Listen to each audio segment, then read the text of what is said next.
Okay, let's get started. Sorry for the delay. Thank you all for coming. I appreciate it. Okay, what I did was I put together 46 questions that if you could write a coherent half-page answer on each of these, then you would ace the exam. So what I'm going to do is go through and tell you what these 46 questions are. If you have questions as I'm going through, feel free to stop and yell. I will give you what help I can on them. I can't answer all of them, but hopefully this will be as close a roadmap as possible. So as I said, the exam will have 9 short answer questions. There will be 30 multiple choice questions, approximately. I haven't written the exam yet, so if you find that something seems really good and you want me to put it on, just raise your hand and vote for it. Okay, question number 1. I'm going to start here post-midterm. So I'll do there are 24 that are post-midterm questions, and then the remainder are pre-midterm questions. So the first one, hormones, be able to describe how do they work, and what's the evidence, some evidence that suggests they're responsible for sex differences. Remember I talked about cortisol, adrenaline, estrogen, and testosterone. I'm not going to ask you about hormones other than those. There are lots of other ones, but I want to know what's the general mechanism by which they work, and then give me some evidence that they're related to behavior. I gave you a few examples for testosterone. I gave you a few examples for estrogen. Adrenaline, what were they? Cortisol, estrogen, testosterone.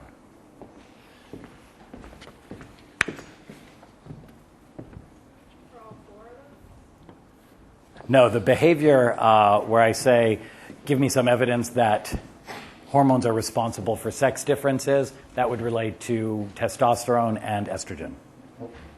All right, item number 2. And we can come back to these later. We'll take a break midway through, and if it turns out you think that something's unclear, we can go back and I can talk about it. Number 2, the nervous system. What are its similarities and differences with the hormone system? I covered first hormones, then the nervous system. I want to know, how are they similar to each other? Why have we evolved 2 different systems that can influence behavior? Is one of them just a backup system, or do they function for different things? The nervous system, what are its differences and similarities with hormone systems? Some of these are complicated questions, some are easy. Number 3, what do our senses all have in common in terms of how they help our body respond to the external environment? I'll say it again. What do our senses all have in common? This is something that I thought was a really important point. I talked about smell. I talked about those roast beef molecules in the air. I talk about touch. I talk about sight. I talk about hearing. I showed you the pictures of the little hairs inside the ear. They would seem to be very different, and yet from the nervous system perspective, they're exactly the same, remember? So I want you to talk about what is the similarity between all of them in terms of them responding. What you need to do is draw out what does a nervous system cell look like, and these are all part of a neuron that's been modified in a particular way. But I'm not going to tell you exactly what, because I got to give you something to do this weekend, right? Okay, so that was number 3. Number 4, what's the myelin sheath and how's it related to disease?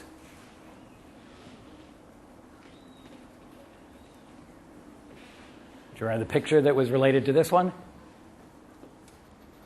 I always think about all the lectures in terms of the picture. Remember the baby that looks all spastic, its tongue is sticking out, and 2 people are holding on to it? And then I gave you a red Q question. So what is the myelin sheath and how is it related to disease?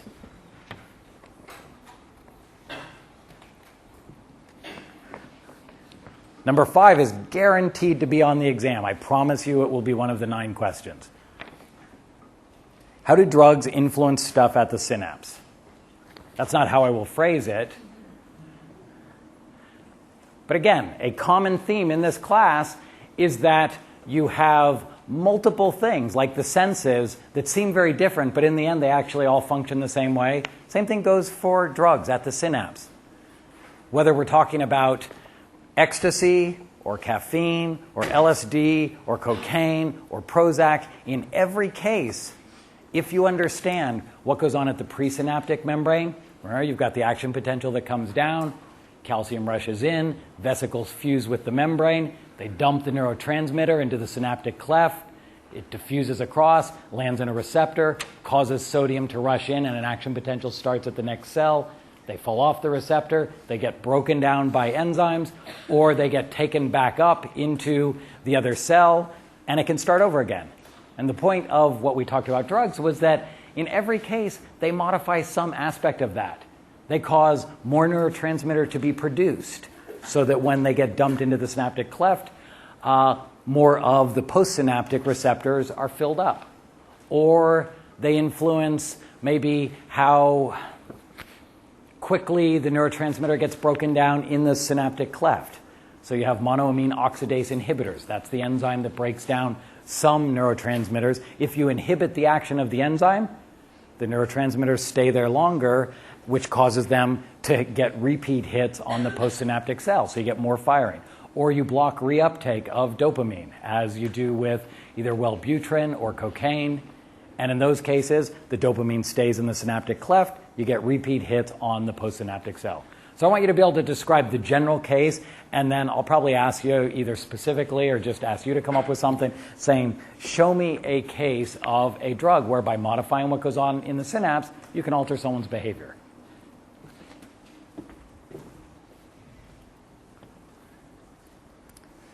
One of the things I'll give you study tips, maybe these won't help or not, but lots of people look at their notes and they read them over and over and over and over again until they are really, really familiar.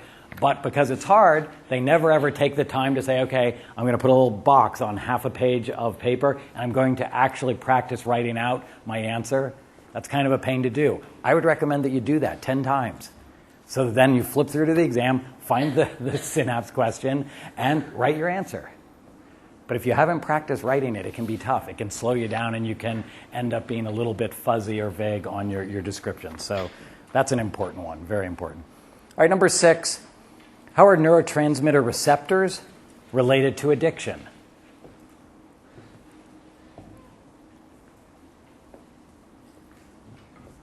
In the do-it-again centers of the brain, you have action potentials come down, and you either stimulate the postsynaptic cell or you don't. Certain things cause some people to get more stimulus or less stimulus, and that's going to influence whether or not they resort to drugs and get a big bang from them.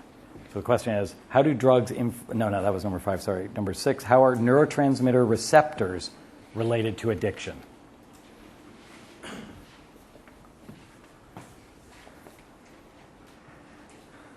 Number 7's kind of a repeat. Oh, wait, no, it isn't. Sorry. Number 7 is, how do alcohol and caffeine affect the nervous system differently? So I'd like you to know both of them, which would satisfy question number 5. But the important difference, and we talk about this a lot in Mean Genes, the important difference is that we say that caffeine's like the surgical strike. It only has one tiny effect, whereas alcohol affects at least 5 different aspects of your brain chemistry. There are 5 different neurotransmitters that it influences. So I want you to be able to talk about why that would be, that one would have a very broad effect and the other would have a very precise effect. For that, think about how drugs work in the first place is that they have to mimic another chemical. And so the degree to which they mimic multiple different chemicals is going to be related to this. That was number 7. It was, how do alcohol and caffeine affect the nervous system differently? Number 8, moving on to a different topic, nutrition and digestion. Are all proteins created equal? This is that pet peeve of mine. I talk about how the food labels, which are usually very helpful, they tell you how much protein is in something, how many grams of carbohydrates, how many fats. But that makes you believe that a protein is a protein is a protein, and we know that proteins are made up of amino acid, connected to amino acid, connected to amino acid. But the amino acids are all different, and there are 20 different ones, and 8 of them are essential. And you might be getting the same amino acids over and over and over again and lacking certain ones, and they may have certain molecules that you need in order to build particular proteins. So you could actually be protein deficient while consuming more grams of protein than you need. So that question was, are all proteins created equal? The answer is no, but I'd want you to be able to describe it, particularly the difference then between exclusive vegetarian diets versus carnivorous diets. That was number 8. Number 9, what are the features of biological macromolecules? The primary thing I wanted to get at here is the idea that lipids, while they are important for hormones and they're important for membranes, lipids are primarily for energy storage. When you consume them, your body puts them away because they hold a lot of energy in a small amount of space, so they save them for tough times. Carbohydrates are primarily used as a fuel source. Those are the preferred source of fuel of energy that your muscles want to use, and your brain, and other parts of your body. Proteins, on the other hand, tend to be structural. So the broad categories would be, proteins are for building things, carbohydrates are the fuel, lipids are for the storage. So I'd want you to be able to describe each and talk about the features that it has. What are the things that give it its unique function? Question? Nah, that's a tough one. I resist memorizing useless stuff that you will forget. But at the same time, the idea that you have a carbon, hydrocarbon tail within lipids is really important. So I'd want you to be able to show that. Just as I'd want you to be able to show that simple carbohydrates are, relatively small molecules of, maybe a ring of 6 carbons, as opposed to complex carbohydrates. I talked about you have a simple sugar attached to a simple sugar attached to a simple sugar. Remember I said compare cream of wheat versus orange juice, something like that. So I'd probably like one example of each of them so that you could illustrate your answer. So if you maybe come up with, maybe know the structure of 2 amino acids and say, here, we've connected these together in a really, really simple polypeptide. Here is glucose, and here is one model of a lipid. How's that?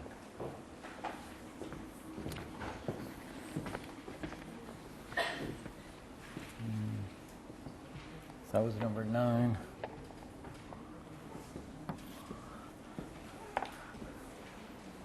Number 10, what are taste preferences and why do they exist? This is the sort of question that I'm guessing you had never thought of before this class, and I'm hoping that after this class, it will remind you that looking at the world through the evolutionary lens really gives you insight into why we are the way we are. It's not random that, on average, people and other species of animals prefer fatty foods. So I want you to be able to talk about why that is.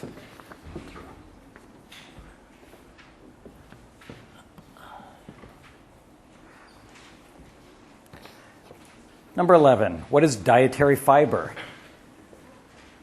It's defined as a non-digestible material, and yet it's valuable to human nutrition. So how can that be? What is dietary fiber? Why is it valuable?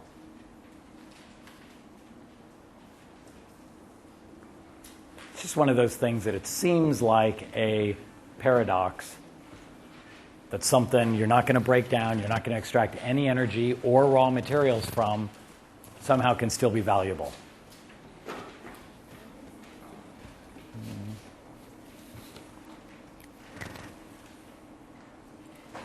Number 11.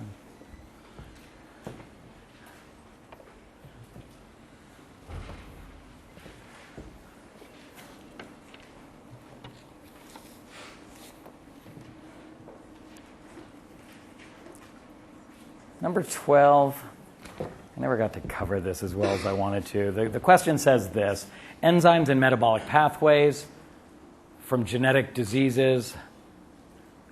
Sorry, take that back. Enzymes and metabolic pathways. How are enzymes responsible for disease? What I'm trying to get at here, sorry, it's an awkward question. What I'm trying to get at here is something I talked about early on, but is common throughout, that we have genes that code for enzymes. Enzymes always catalyze some reaction where your body converts substance A into substance B. So if you have a bad gene that produces a non-functioning enzyme, you can't convert substance A into substance B. So what happens? Substance A accumulates, and then you get sick. What was the example that I gave of this? PKU, yes. You cannot convert phenylalanine into tyrosine because you have a gene that codes for the wrong sequence in that enzyme, and so the phenylalanine accumulates, and that leads to problem. I would say that the vast majority of all genetic diseases are related to that. A gene codes for an enzyme that doesn't function, and because some critical reaction cannot proceed and something builds up, you end up sick, either from too much of this or not enough of this. But of all the examples that you'll read about in the paper of genetic diseases, they almost always turn out to be that, which is why the generalized strategy for treating them is, let's figure out how not to accumulate this one, and let's figure out how to get this other one into the body. So one example of that where people solve the problem, it's not really a disease, but lactose intolerance. People stop producing functioning lactase, the enzyme that breaks down lactose into two simple sugars, but if you consume a pill that has it, it gets into your digestive system, it will break it down. That was 12 enzymes and metabolic pathways.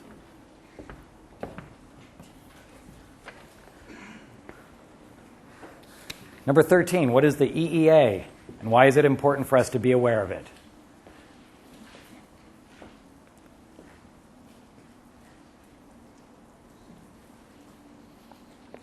What does EEA stand for?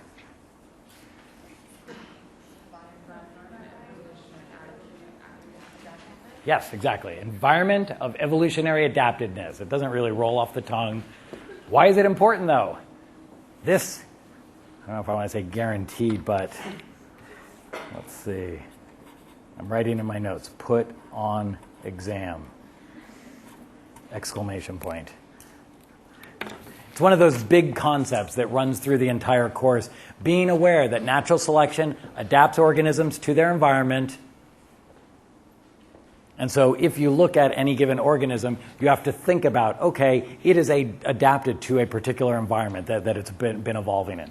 The next question on here, though, number 14, why is the EEA sometimes different from the current environment?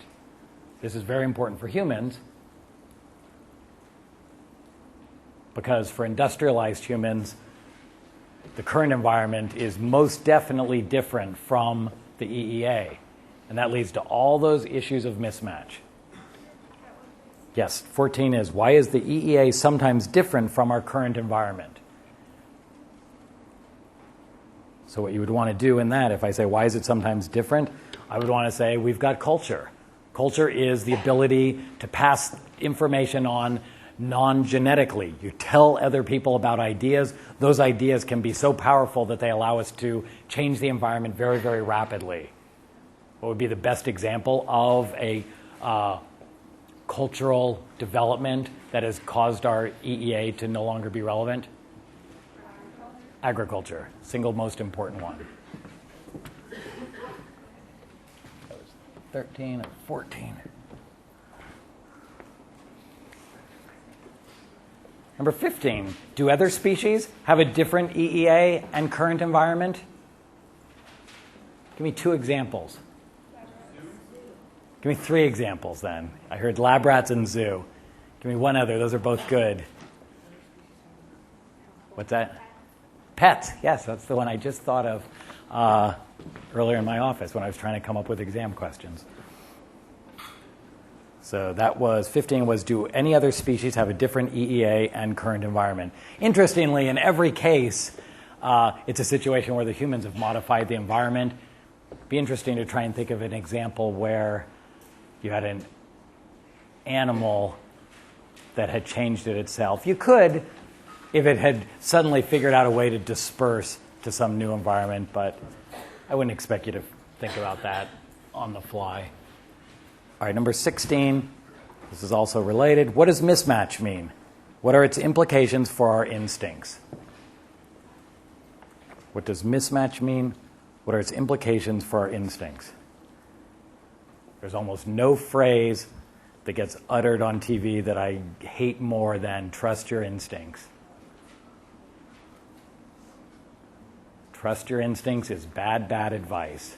It will cause you to be poor, alone, overweight, unhappy, and have no friends. Don't trust your instincts. It leads to bad things. In all the areas where we have mismatch, your instincts are going to get you into, they're going to lead you to an inappropriate behavior. So the question was, what does mismatch mean? What are its implications for our instincts? 16. Number 17. Why is it hard to be a teenager? That's just another variation, right, on mismatch. Previously, it was easy to be a teenager. What did you do when you were a teenager? Got married, had kids, got a job, all the stuff that grown-ups do. Why is it hard now? You're not supposed to get married. You're not supposed to have kids. You're supposed to just somehow squelch all those hormonal signals. So that's a good example for mismatch. I'm not sure how I would ask about this, but hopefully I'll give you some opportunity to come up with some example of your own. I like it if you have to come up with something other than stuff you've memorized beforehand on the exam. All right, so that was 17. What are some other sources of conflict due to the alien nature of our world? So I'm really going back over this. What are some other sources of conflict due to the alien nature of our world? By that I mean, again, just give me detailed descriptions of other cases of mismatch.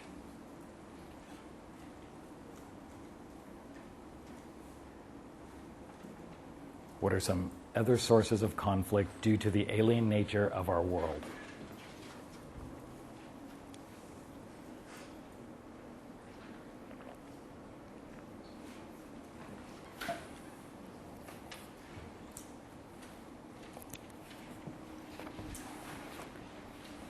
Wow, number 19, I am just beating this to death. 19 says, why are instincts sometimes inappropriate, but not always? So, more of the same.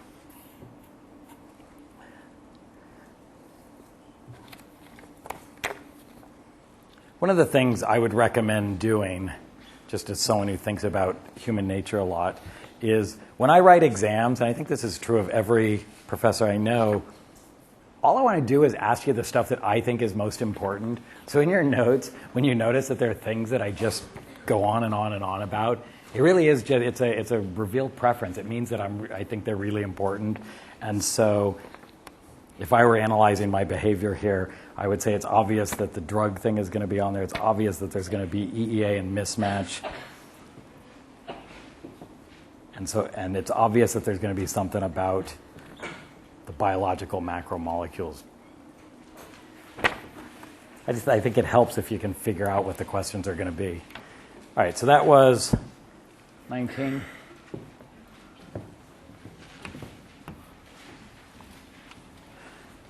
Number 20. Describe the interplay between culture and biology. Describe the interplay between culture and biology. So you want to define what culture is there. You want to talk about how one doesn't replace the other, but that they both just are influencing each other. And by biology here, I mean the adaptations that you'd see in a species that have been produced through natural selection. How are those influenced by culture? So 20 is describe the interplay between culture and biology. And 21 is related. 21 says, how is it illustrated by constrained learning? How is it illustrated by constrained learning? What was the example I gave of constrained learning? The rat, the water. Yeah, that sauce béarnaise phenomenon, that some things are really easy to learn. In fact, they're so easy to learn that we inappropriately want to learn them in certain cases. I said I got sick once eating beef Wellington, and now I can never, ever eat it again. It's probably unrelated. But we're so ready to make certain associations, whereas other associations are really hard to make. So let's say I was wearing a blue shirt that day that I ate beef Wellington and I was 10 years old. Why did I not make the connection? Wow, every time I wear a blue shirt, I get sick. I'm never, ever going to wear a blue shirt to dinner again. Or, I was sitting down. Every time I'm sitting down causes me to get sick. There are a million different variables, but we choose to focus on one of them. And the thing we choose to focus on tends to be the thing that actually is evolutionarily relevant. So that's what constrained learning is. Certain things are really easy to learn, and they illustrate this relationship, this interplay between culture and biology. That was 21. How is it illustrated by constrained learning? You give an example. Number 22, happiness. Why is the rate and direction of change more important than absolute change? Why is the rate and direction of change more important than absolute change?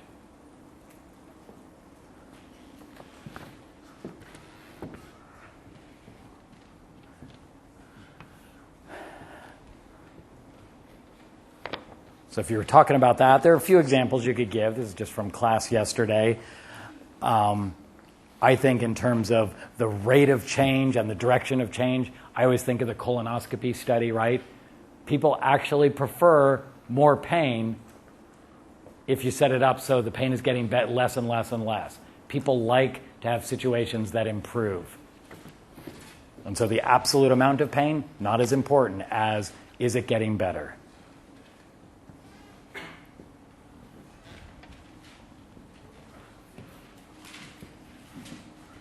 22, happiness, why is the rate and direction of change more important than absolute change? And you'll find more examples of that in the chapter called Greed in Mean Genes. There are a lot of examples there. I would have liked to have spent more time on it, but just didn't have as much time. Number 23, what is revealed preference? Why is it important? I'm hoping that 5 years from now, you still know about revealed preference. It's very useful if you want to ever analyze behavior.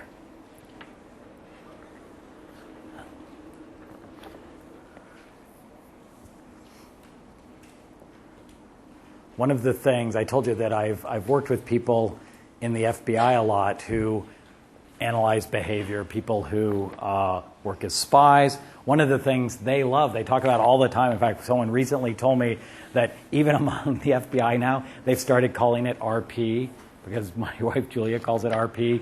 But the point being, they have these surveys all the time of people who have filled out information. Maybe they're in jail or something about, I like this, or I did this, or this is what motivated me. And all of the time, they're recognizing that their actual behavior is very frequently at odds with their stated preferences about what they like to do or would do in a certain situation. So it's more and more and more critical. Anytime you're trying to decide what someone's preference is, what they truly believe, you have to look at their behavior. Don't listen to what they say. Sometimes it's true, but what they do is always true. So 23, what is revealed preference and why is it important? Number 24, what is the naturalistic fallacy?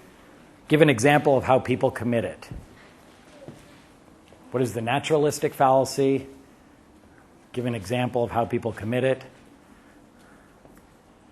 This is something you should be trying to do in your own life. Find cases where you commit it. Every person I know, myself included, commits the naturalistic fallacy. It's really hard to avoid. It can be very subtle. As I said, almost always at least in my case, it's always related to food. These things, people tell me something's natural, and or with medicines, people want to tell you, oh, well, this particular medicine is natural, and you got to be very careful there in terms of attributing additional value to it. 24. All right, let's take like a 3-minute break, okay? That is all of the material post-midterm that I am likely to test you on. And I just have a hard time talking that fast. If any of you have specific questions, feel free to come down. I'll start again at 1:45.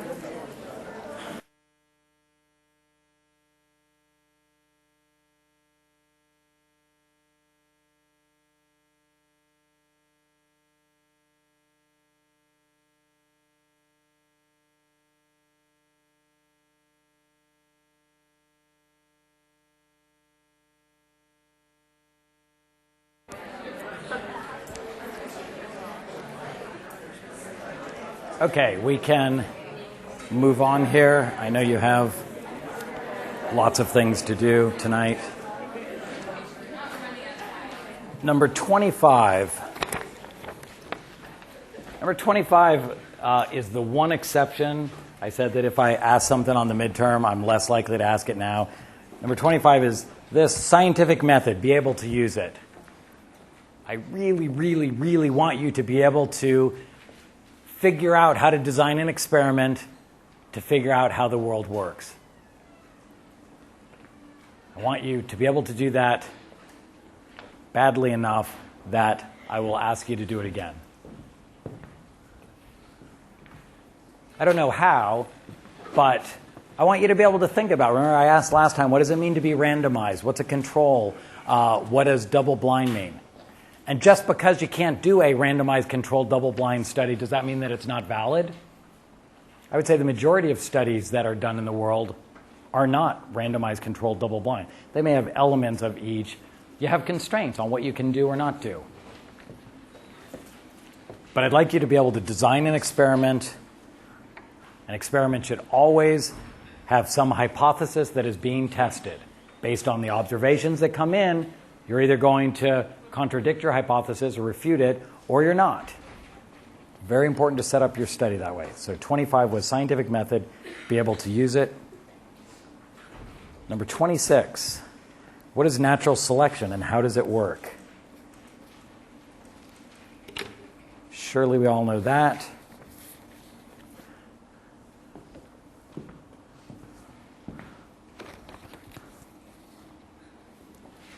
Number 26, what is natural selection? How does it work?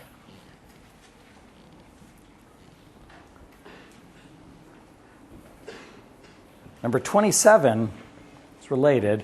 Why does artificial selection always work? That's a slight exaggeration. You could probably figure out some study to do where artificial selection would not work. For instance, I would say let's do an artificial selection study for verbal abilities in dogs. And you can do all the selection you want, but you're never going to get an increase in their verbal abilities. Question? Would the artificial selection be something like what you did with your flies? Yes. When I think of artificial selection, I always think of two different examples, but I think they're the most dramatic. The first is starvation resistance in fruit flies. Remember, you were all very bored by it when I did the 1 or 2 or 3 or 10 generations. And then when I showed you after 60 generations, we went from 20 hours until they die to 160 hours before they die. That was a dramatic change. The numbers are even higher now. I'm not doing the experiments anymore, but the people who I did them with are continuing to do them. So it continues to work. The other example of artificial selection that I think is really dramatic is dog breeds. You can get dogs that are this big. You can get dogs that are this big. They all started from one species of wild wolf-related animals, and they've selected for certain traits. Body size, or how long the fur is, or the color of the fur, or how perky the ears are. And every feature they try to select for, it works. So the question is, why does artificial selection almost always work? I'd probably be remiss if I'm listing artificial selection. There's probably a more important example than both of those. What do you think that would be? What's that? Yes, agriculture. All the food you eat comes from crops that at some point somebody has selected for. If you look at what wild bananas look like, you would not want to eat one. There's very, very little substance to them. If you look at corn kernels of wild corn plants, not a lot of nourishment in them. So artificial selection for increased production, increased rate of production, speed of production has been really, really effective. That's probably one of the great triumphs of human understanding of evolution. Number 28, norm of reaction. How does it describe the relationship between genotypes and phenotypes? The norm of reaction, or I'll let you write it down. Norm of reaction, how does it describe the relationship between genotypes and phenotypes?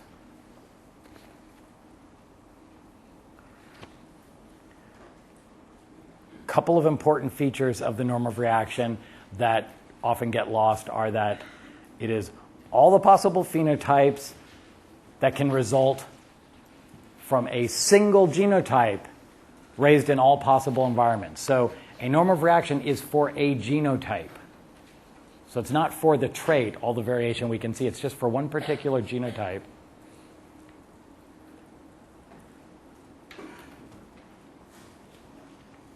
How does it describe the relationship between genotypes and phenotypes? The important thing here is the relative steepness of the norm of reaction.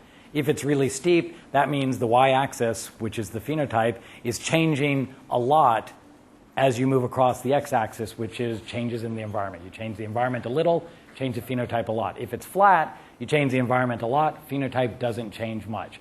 So the steepness of the norm of reaction is something that reveals to you how influenced by the environment a particular trait is. I like the example we talked about on the very first day of class, I believe, or maybe the second day of class, where we talked about intelligence. Maybe it was the third day. And it was something that's really, really hard to measure. But the point I was making was that if we could figure out how steep is it or how flat is it, that would be really important because that would tell us whether or not it's something that by crafting exactly the right environment, we can make a significant impact on influencing people's IQ. And I told you that you know what my belief is about the steepness of the IQ norm of reaction, right? And what do I believe? Do I believe it's flat or do I believe it's steep? Why? No, that's not why I believe. That is a true statement, but it's not the answer to the question. No, because I spend my time in a job where I try to teach people. So I'm trying to alter people's environment because I believe that leads to a change in your phenotype. If I thought it were flat, all my talking in the world would lead to the same phenotype, and that would be a bad way to spend my time. So that was number 28, norm of reaction. How does it describe the relationship between genotypes and phenotypes? So number 29 I've already covered. What are the implications for education of steep versus flat norm of reaction, norms of reaction? What are the implications for education of steep versus flat norms of reaction?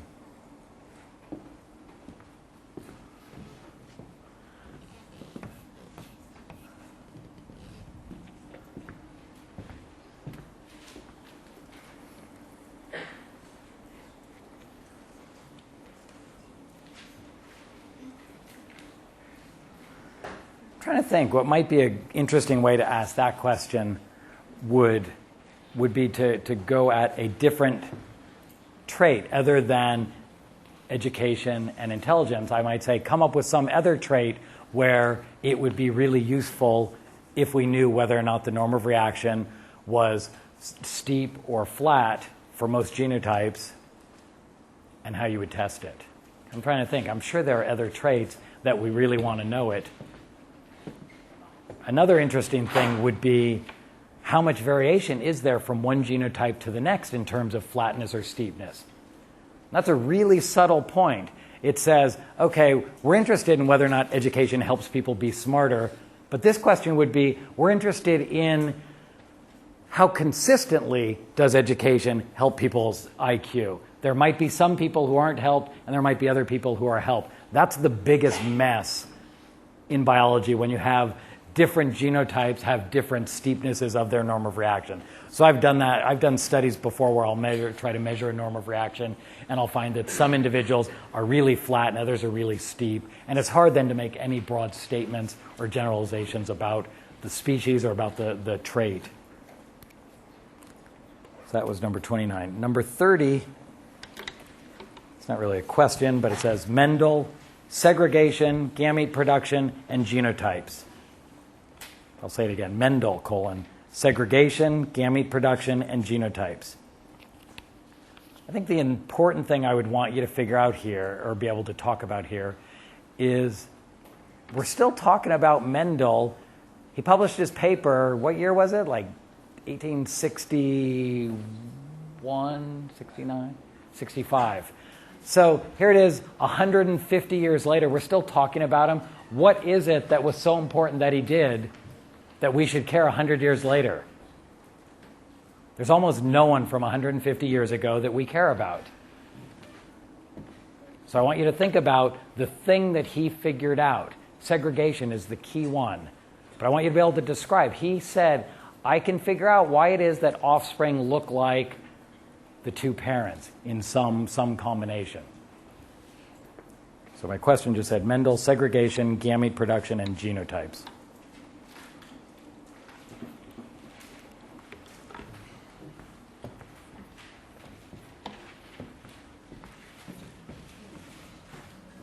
Number 31. How does sex determination among different species vary? Can't imagine I'd ask a short answer, but that might show up in a multiple choice. How does sex determination among different species vary? The reason we covered this is after you leave this class, at some point in your life, the conversation does come up. Why is it that the father determines the sex of the baby? So I wanted you to know that, but I also wanted you to know that that's not the only way sex is determined in the animal world. It's determined in lots of other ways. In birds, remember, it's the reverse. It's the female that has two different sex chromosomes. The male has two that are the same. In a lot of amphibians and reptiles, it has to do with the temperature. In ants, bees, and wasps, it has to do with whether you have one full set of chromosomes or two full sets. So number 31, how does sex determination among different species vary? Number 32, what are fitness and inclusive fitness? How do Belding's ground squirrels help us understand them? What are fitness and inclusive fitness, and how do Belding's ground squirrels help us understand them?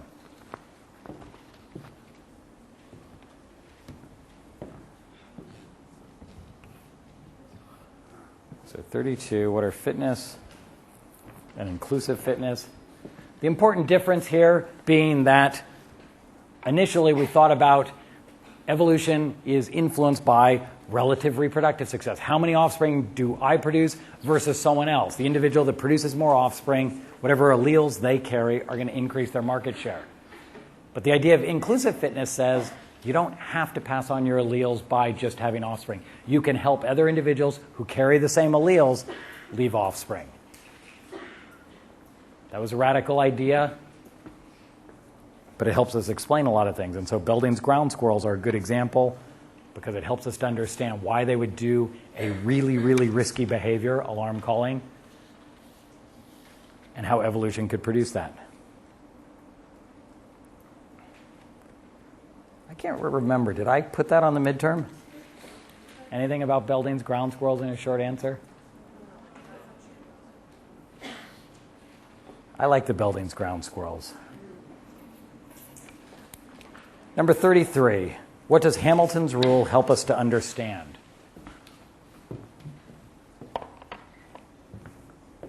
What does Hamilton's rule help us understand? It helps us understand why we're nice to kin. There are two explanations for why we ever see anything that looks like altruism. It's never really altruism, but there are two explanations for why certain behaviors are selected for that appear to be altruistic. One is that we're helping out close kin. Hamilton's rule explains that. The other is that we're trying to get involved in a reciprocal altruism relationship. Sometimes both are working, sometimes one or the other. Those are the explanations. So that was 33. What does Hamilton's rule help us to understand? 34. How do you calculate coefficients of relatedness and why are they important? How do you calculate coefficients of relatedness and why are they important? They're important because if I give you a question and say, which individuals more likely, which pairs of individuals are we more likely to see altruistic appearing actions to occur between? It's going to be the pair that have the highest R, coefficient of relatedness.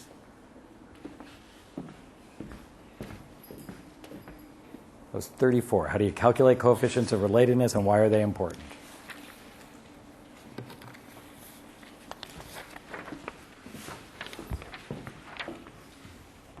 $35. Unexpected cooperation. When and why do we see it?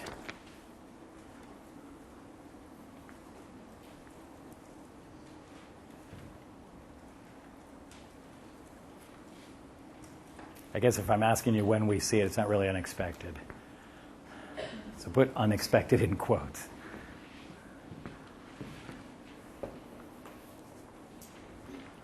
And so I've just given you the answer to that, right? Two different situations. You could come up with a third category, right, of unexpected cooperation. So one would be, why are these individuals? We expect natural selection to produce selfish behavior. And yet I see one individual doing something that appears to come at a great cost to them and benefit the other individual. The process by which I figure this out is I first think, all right, they must be related. What is the coefficient of relatedness? If it turns out that it's 0, then I think, all right, they must be in an ongoing relationship where they have repeated interactions, where they each have the opportunity to help the other. It's some kind of reciprocal altruism. Usually it's those two, but there is a third case, remember? The case where you're doing something that's maladaptive, but you're doing it because it's maladaptive, maybe because of mismatch. You're in a situation where it would seem to take effort to keep track of the gossip of movie stars. That has to come at some cost, right? Every minute that you read People magazine and you instead could be reading, a textbook or something like that. It comes at some cost, and yet you're doing it because of mismatch. We evolved in a world where generally the social information of the people around you is relevant to your own reproductive success.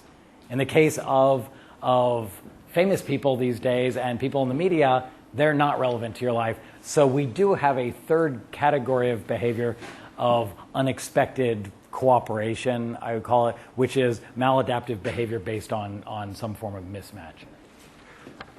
So 35 was unexpected cooperation. When and why do we see it? 36. What is eusociality? That's sociality with an EU in front of it. What is eusociality and how is it related to kin selection?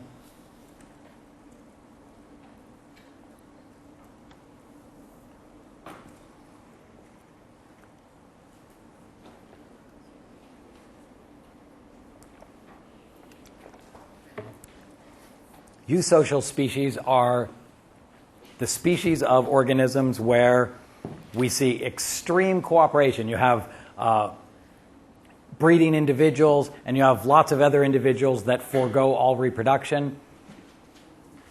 But in a lot of these cases, it's because they have the haplodiploid system of genetics, where one sex is haploid, the other is diploid, and because of that, you end up with weird coefficients of relatedness between individuals, where they can have a higher coefficient of relatedness between themselves and their sister than they do between themselves and an offspring.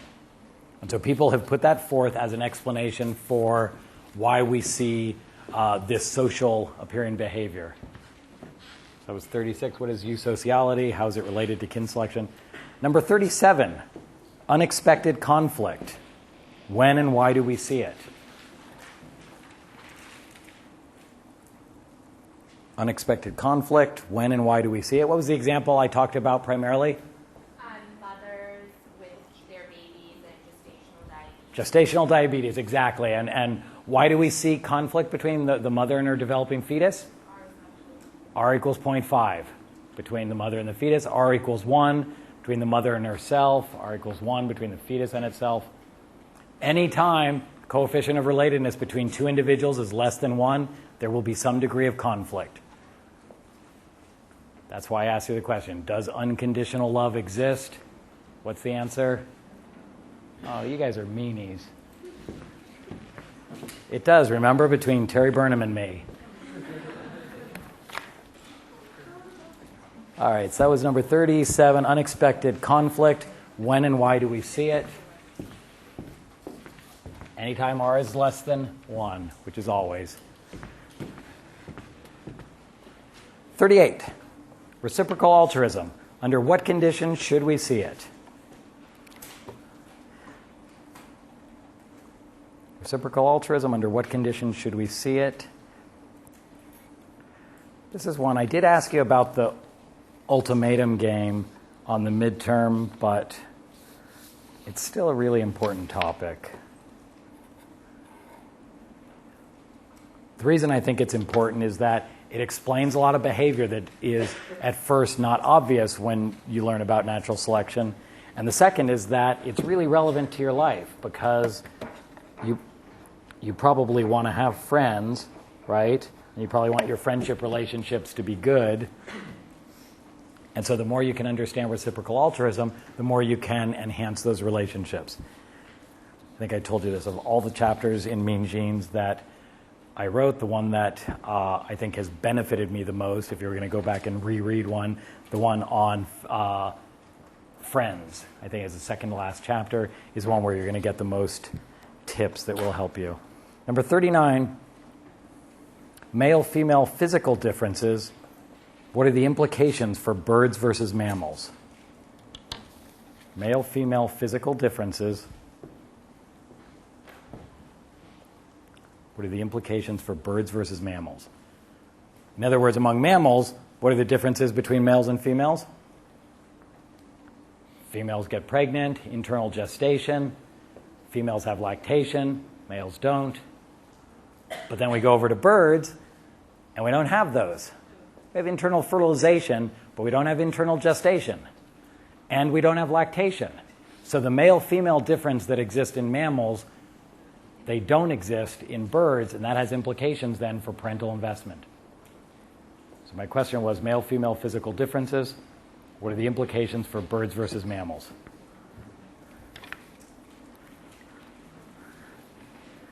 The way I could ask that is I could say, describe the physical differences between males and females among birds and mammals, and explain why this leads to one of the groups being monogamous most of the time and one of the groups being polygynous most of the time. That would be a long question, but it would be a good one. That was 39. Number 40, how do male-female differences relate to mate guarding? Why? Number 40 is, how do male-female differences relate to mate guarding? It's a simple answer, but it's a real pervasive concept, right? Huge amounts of your behavior are explained by mate guarding. Why it exists, how it exists, all the different manifestations of it.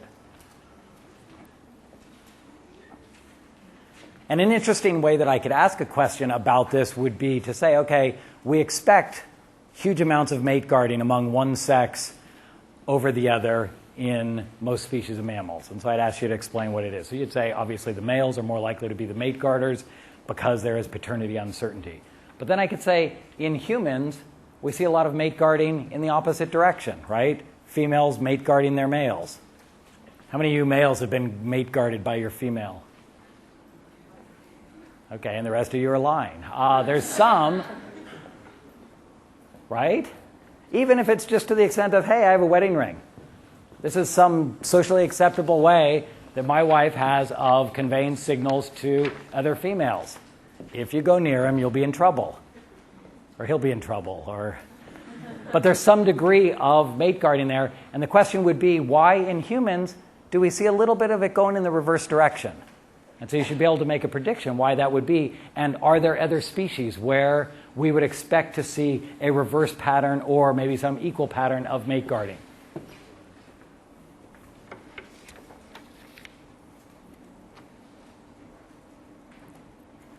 That's number 40. Number 41, what is cuckoldry? What is philandry?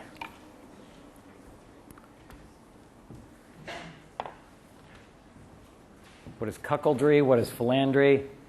These are the evolutionary nightmares of males and females respectively. But I want you to describe specifically what they are, maybe give an example.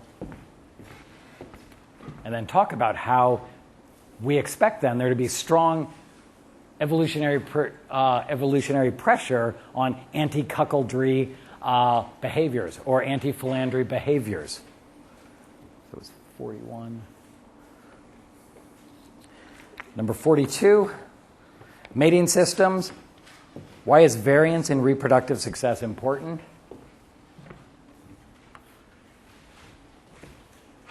Why is variance in reproductive success important?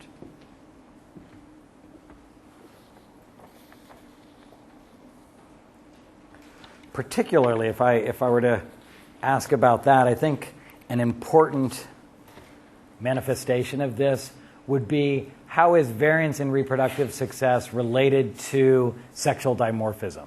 In other words, the more variance in reproductive success we see, for instance, the elephant seals, leads to a really dramatic difference in the average size of the male versus female. Another species where there's not that much difference in the variance in reproductive success among males and females, we see relatively little sexual dimorphism. So 42 is mating systems. Why is variance in RS important?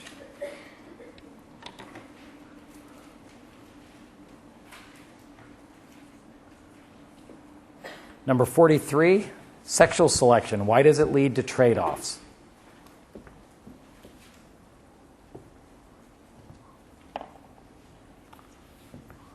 Sexual selection, why does it lead to trade-offs? What are the trade-offs I'm talking about? Between reproduction and longevity, survival.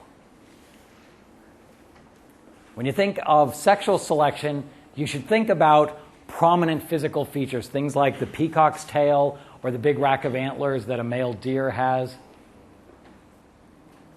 Things that cause one sex to get all hot and bothered. They really like those features. But things that, if you actually have those features, make life difficult.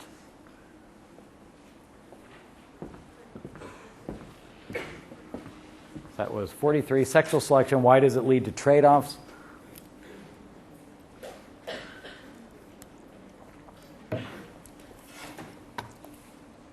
Number 44, what is the ultimatum game? So I already covered this once. The thing I'm worried about in reading through the exams, that particular problem,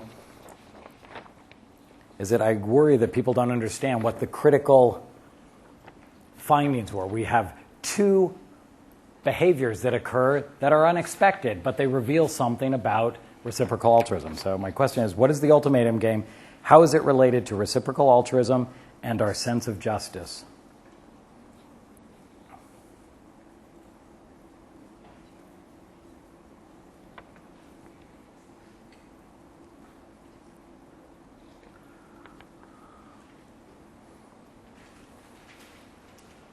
What is the ultimatum game? How is it related to reciprocal altruism and our sense of justice? And I have one last little bit of the question there. Why do people reject $5 versus $35 splits, detecting and punishing cheaters? In other words, when you reject a stingy offer, you are punishing a cheater at a cost to yourself. Why do people do that? What is the ultimatum game? How is it related to reciprocal altruism and our sense of justice? Why do people reject stingy splits, detecting and punishing cheaters?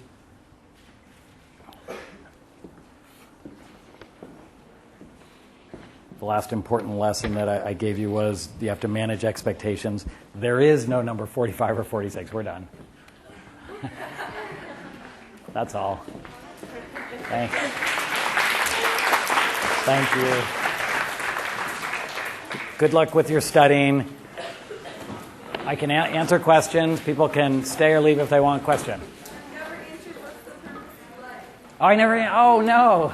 What is the purpose of life? God, I forgot. Uh-oh. I was going to come up with my good answer.